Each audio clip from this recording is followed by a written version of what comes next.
जुड़ी इस वक्त की सबसे बड़ी खबर आपको क्या मिल रही है? देखिए, इस वक्त की जो सबसे बड़ी खबर है वो ये है कि ईरान और इजराइल के बीच कभी भी बड़ी जंग छिड़ सकती है। देखिए, ईरान की तरफ से बड़ी वार्निंग दी गई है। कई सारे डेवलपमेंट्स हैं जो पिछले 12 घंटे के अंदर हुए हैं। हम एक एक करके आपको बताएंगे। सबसे पहली खबर यह है, ईरान की तरफ से बड़ी वार्निंग दी गई है इजराइल को कि अगर बेरूत पर किसी तरह के हमले होते हैं, लेबनान पर हमले जारी रहते हैं, तो इसका नतीजा यह होगा कि ईरान अपनी मिसाइल से उत्तरी इजराइल पर बड़ा हमला करेगा। देखिए, ये सीधी सीधी चेतावनी दी गई है ईरान की तरफ से और यह साफ कर दिया गया है कि अगर नेतन्याहू नहीं रुकते हैं और अगर हिंसा जारी रहती है, बेरूत पर हमले होते हैं, लेबनान में हमले होते हैं, तो उत्तरी इजराइल पर भयंकर मिसाइल अटैक किया जाएगा। यह पहली खबर है। देखिए, इसे माना जा रहा है कि अब ईरान और इजराइल के बीच जंग की शुरुआत होने जा रही है। इसके साथ जो दूसरी बड़ी खबर आई है, ईरान ने अमेरिका के साथ किसी भी तरह की जो बातचीत चल रही थी वो सब बंद कर दी है।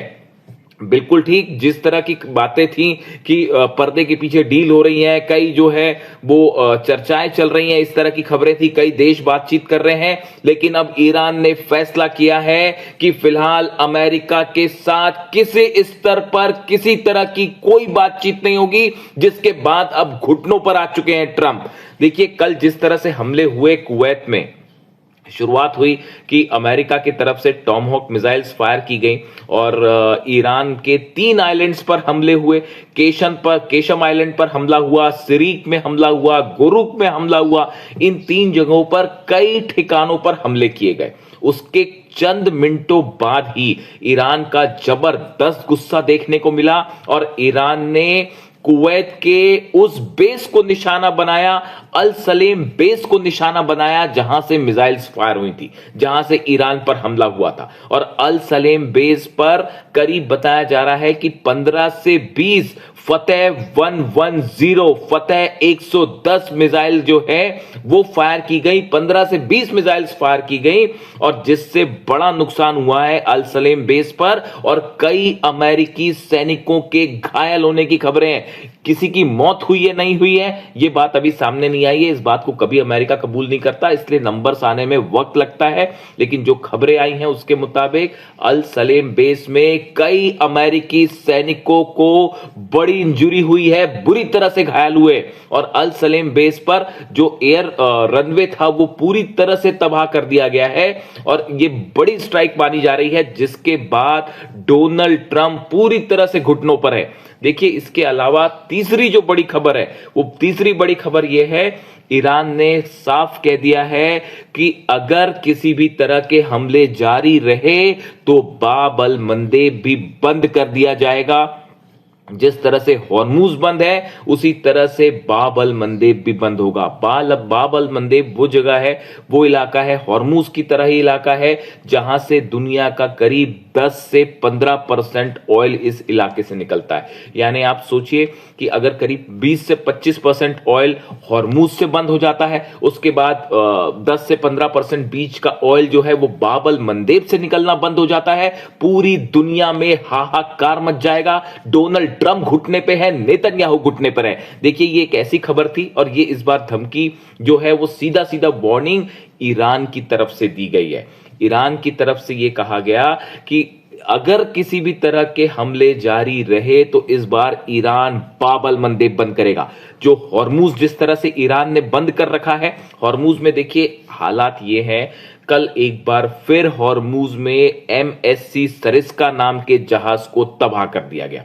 इस पर अटैक किसने किया ये अब तक क्लियर नहीं है, लेकिन बिना परमिशन के MSC सरिस्का जो है वो हॉर्मूज को पार करने की कोशिश कर रहा था। पनामा का फ्लैग लगा हुआ था उसके ऊपर मिसाइल्स फायर की गई और नतीजा ये हुआ कि MSC सरिस्का जो है वो हॉर्मूज में तबाह कर दिया गया। यानी हॉर्मूज में जंग जारी है साहब। आप ये भी नहीं कह सकते कि सीज फायर है या हल्के फुल्के हमले हो रहे हैं, लगातार जहाजों को निशाना बनाया जा रहा है और ये खबरें काफी कम आ रही हैं। देखिए वहां पर हालात ये हैं कि हॉर्मूज में करीब 1000 से 1500 जहाज लाइन लगा के खड़े हुए हैं और ईरान ने साफ कर दिया है कि हमारी परमिशन के बिना यहां से कुछ नहीं निकलेगा, एक भी जहाज नहीं जाने देंगे। अमेरिका की तमाम कोशिशों के बावजूद आज जो है वो ईरान की सेना के सामने अमेरिका की नेवी कुछ नहीं कर पा रही। और देखिए हालात ये थे कि जैसी ये खबर आई कि बाबल मंदेब भी बंद हो सकता है, उसके बाद ईरान की तरफ से यह कहा गया कि अगर अब्दुल्लाही जो अली अब्दुल्लाही सेंट्रल जो आईआरजीसी की जो सेंट्रल यूनिट है इसके वो हेड है, अली अब्दुल्लाही साहब की तरफ से वार्निंग आई कि अगर अब कोई भी हमला होता है लेबनान पर, उत्तरी इजराइल में जो है जबरदस्त मिसाइल अटैक होगा और तबाह कर देंगे। इन हमले के बाद पूरी दुनिया में सनसनी फैल गई और सबको यह लग रहा था कि बस अब चंद घंटों में ईरान की तरफ से कभी भी इजराइल के ऊपर हमला हो सकता है। इस घटना के बाद डोनाल्ड ट्रंप और उनका एडमिनिस्ट्रेशन लेबनान में सीज फायर करवाने में जुट गया है। बताया जाता है कि नेतन्याहू से बात की गई है और ये कोशिशें हो रही हैं कि किसी तरह से लेबनान में इजराइल का ऑपरेशन रुक जाए, वरना ईरान के गुस्से से नॉर्थ इजराइल को कोई नहीं बचा पाएगा। देखिए कल जितने कम समय के अंदर फतेह 110 मिसाइल्स फायर की गई, उसका नाम है 110, फतेह 110। ऐसी करीब 20 मिसाइल्स फायर की गई और तमाम डिफेंस सिस्टम, थार्ड लगा है, पेट्रियट लगा है, कुवैत के अपने डिफेंस सिस्टम लगे हैं, लेकिन वो अमेरिकन बेस को नहीं बचा पाए। और आप सच मानिए ईरान इस समय बेहद गुस्से में है। देखिए ईरान के विदेश मंत्री अब्बास अराक्ची साहब ने कह दिया है साफ कि किसी भी तरह का सीज फायर जो है वो बिना लेबनान के शांति के नहीं हो सकता। नेतन्याहू बार बार सीज फायर तोड़ते रहे, बार बार धोखा करते रहे, लेबनान में बेगुनाह लोगों का खून बहाया जा रहा है, लोगों को मारा जा रहा है, और दूसरी तरफ डोनाल्ड ट्रंप सीज फायर की बात करते हैं। ये दोगलापन है, ये साफ साफ गद्दारी है, ये सीज फायर का उल्लंघन है। ये बात कही है ईरान के विदेश मंत्री अब्बास अराक्ची साहब ने और उन्होंने साफ कह दिया है कि अगर लेबनान पे हमले जारी रहे तो पूरा इजराइल जो है वो आग की चपेट में आएगा और इस बार ऐसा हमला करेगा ईरान की बचने का मौका भी नहीं मिलेगा। और ये इतनी गंभीर वार्निंग थी। अली अब्दुल्लाही साहब की तरफ से वार्निंग आई, अब्बास अराक्ची साहब की तरफ से वार्निंग आई। इसके अलावा ईरान के कई बड़े सेना के अधिकारियों ने कल इस तरह के बयान दिए कि लेबनान में तुरंत आप हमले रोकिए वरना पूरा इजराइल जला दिया जाएगा। और उसके बाद नतीजा यह था, बीती रात भर डोनाल्ड ट्रंप एडमिनिस्ट्रेशन इस कोशिश में लगा रहा कि किसी तरह जो है वो लेबनान में सीज फायर करवाया जाए, हमलों को रोका जाए। देखिए इसके अलावा जो बड़ा डेवलपमेंट है, ईरान की तरफ से जोरदार तैयारी कर ली गई है पलटवार करने की। जिस तरह से मिसाइल मूवमेंट हुआ है, बताया जा रहा है कि करीब 18 मिसाइल सिटीज हैं जिनसे अंडरग्राउंड मिसाइल्स को निकाल लिया गया है, लॉन्च पैड पर तैनात किया गया है। करीब 250 ऐसे रास्ते हैं जिनसे जो है टनल से मिसाइल्स निकाली गई हैं, टनल से मिसाइल्स निकाली गई हैं अलग अलग जगह डिप्लॉय करने के लिए। इसके अलावा देखिए जो बड़ी खबर है वो ये कि कल जिस तरह से अमेरिका ने जो हमले किए थे ईरान पे, वो कोशिशें थी ईरान के रडार्स को तबाह करने की, वो कोशिशें थी किसी तरह से ड्रोन बेस जो है उनको तबाह करने की, कम्युनिकेशन सेंटर तबाह करने की। इसका बड़ा कारण था पिछले 4-5 दिनों के अंदर ईरान के डिफेंस सिस्टम ने अमेरिका के तमाम ड्रोन्स को मार गिराया है। MQ-9 रिपर ड्रोन्स जो करोड़ों रुपए का आता है, उनको तमाम ड्रोन्स को मार गिराया गया है। सर्विलांस जो जासूसी करने की कोशिश हो रही थी अमेरिका की तरफ से, वो पूरी तरह से रोक दी गई। ये बड़ी वजह थी जिसके कारण जो है वो अमेरिका ने हमले किए, लेकिन जो पलटवार आया ईरान की तरफ से वो बेहद खतरनाक और खौफनाक पलटवार।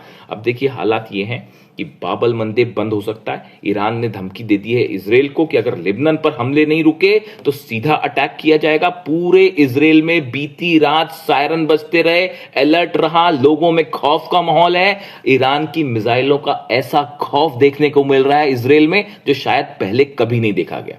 अरब देशों में अलर्ट है कि इस बार ईरान का गुस्सा देखिए, इस बार ईरान वेट नहीं करेगा। जो खबरें हैं उसके मुताबिक ईरान की तरफ से यह हमला किया जाएगा और प्रीएम्प्टिव स्ट्राइक क्या होती है वो ईरान दिखाएगा। इस तरह की खबरें आ रही हैं। यानी अरब देशों में अलर्ट है, इजराइल में अलर्ट है और ईरान ने अमेरिका के साथ जितनी बातचीत हो रही थी सब स्तर पर, चाहे अरब देशों के जरिए चाहे किसी और के जरिए, सब बातचीत रोक दी है और साफ मैसेज दे दिया है कि पहले ये हमले बंद करिए वरना किसी तरह की कोई बात नहीं होगी। और जिसको लेकर डोनाल्ड ट्रंप का भी रिएक्शन आया है, डोनाल्ड ट्रंप को भी ये बात बताई, जिसके बाद डोनाल्ड ट्रंप भी सकते में है और ईरान के तेवर बेहद तेज हैं इस बार। मयंक, जो सिचुएशन अभी इस वक्त नजर आ रही है, आपको क्या लगता है कि डोनाल्ड ट्रंप अभी आमने सामने की लड़ाई लड़ने से डर रहे हैं? अगर अमेरिका के हमलों की हम बात करें तो आप देखिए पिछले 5-6 दिनों के अंदर 4 बार ईरान पर अलग अलग हमले होते हैं। ईरान पर जो हमले किए गए वो हमले हुए, बंदर अब्बास पर हमले होते हैं, इस्फहान पर हमले हुए, केशम आइलैंड पर हमले हुए, कल हमने देखा सिरिक में, गोरुक में, इन इलाकों पर हमले किए गए।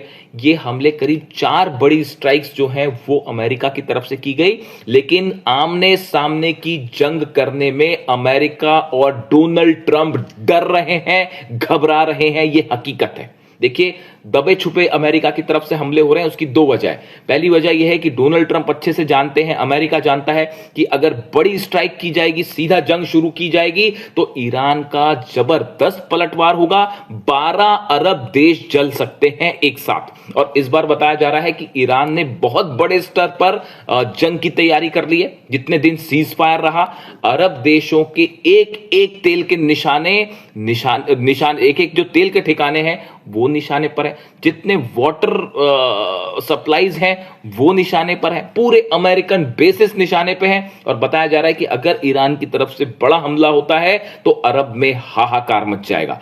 इसके साथ ही नॉर्दर्न इजराइल पर बड़े हमले की तैयारी हो चुकी है और किसी भी वक्त ईरान की तरफ से हमला हो सकता है, इस तरह की खबरें हैं। यानी हॉर्मुज में भी देखिए आप, हॉर्मुज में ईरान की सेना की इजाजत के बिना अमेरिका कोई जहाज वहां से नहीं निकाल पा रहा, किसी देश के जहाज नहीं निकाल पा रहे। यानी आप चाहे हॉर्मुज की बात करिए, चाहे आप केशम आइलैंड्स और आसपास के गोरुक आइलैंड्स हैं या इधर के जो आइलैंड्स हैं इनकी बात करिए, चाहे आप मेनलैंड की बात करिए, किसी भी तरह का अमेरिका का कोई प्लान हॉर्मुज से लेकर तेहरान तक सफल नहीं हो पा रहा है। चाइना बड़ी मदद कर रहा है ईरान की, ये खबरें सामने हैं, इस पे हम अलग से एक वीडियो करेंगे कि किस तरह से ईरान ने मिसाइल्स बनाने का बड़ा मटेरियल जो है एक बार फिर ईरान को भेज दिया है। दूसरी तरफ से पुतिन कितने एग्रेसिवली ईरान के साथ खड़े हो गए और इन सब वजहों से अमेरिका सीने पर वार करने से डर रहा है और पीठ पीछे हमला कर रहा है। ये ईरान का कहना है, ये ईरान के लोगों का कहना है कि कायरो की तरह चुप चुप के पीछे से हमला करने की कोशिशें हो रही है, सामने से जंग करने की हिम्मत नहीं कर पा रहे। ये कहना है ईरान के लोगों का। ईरान में जबरदस्त प्रदर्शन जारी है, हर रात जो है लाखों लोग सड़कों पे हैं, अल्लाहू अकबर के नारे लग रहे हैं और अपनी सेना के साथ ईरान में जनता खड़ी हुई है। देखिए, अमेरिका में हालात ये है कि अमेरिका में ना तो डोनाल्ड ट्रंप डील कर पा रहे हैं, ईरान ने साफ कर दिया है ना यूरेनियम पर बात करेंगे ना न्यूक्लियर प्रोग्राम रोकेंगे। अगर आप नॉर्मल डील करते हैं, अपना ब्लॉकेट हटा के निकलना तो निकल जाइए, लेकिन बार बार ये जो बातचीत के नाम पर धोखा हो रहा है, बार बार हमले हो रहे हैं, इस बात से अब ईरान बेहद गुस्से में है और ईरान ने किसी भी तरह की बातचीत करने से साफ मना कर दिया है। और बताया ये जा रहा है कि कहा तो ये भी जा रहा है डिप्लोमेटिक जो सर्कल है उसमें कि ईरान ने अपने सारे डिप्लोमेटिक रिलेशंस ईरान के साथ, अमेरिका के साथ तोड़ दिए हैं। यानी ईरान अब बातचीत करने को ही तैयार नहीं है। ये एक बड़ा झटका है डोनाल्ड ट्रंप के लिए, अमेरिका के लिए। और अब हालात ये हैं कि अमेरिका की तरफ से कोशिश हो रही कि किसी तरह से इजराइल और लेबनान के बीच में जो है सीज फायर आगे बढ़ाया जाए ताकि ईरान की तरफ से कोई बड़ा हमला ना हो।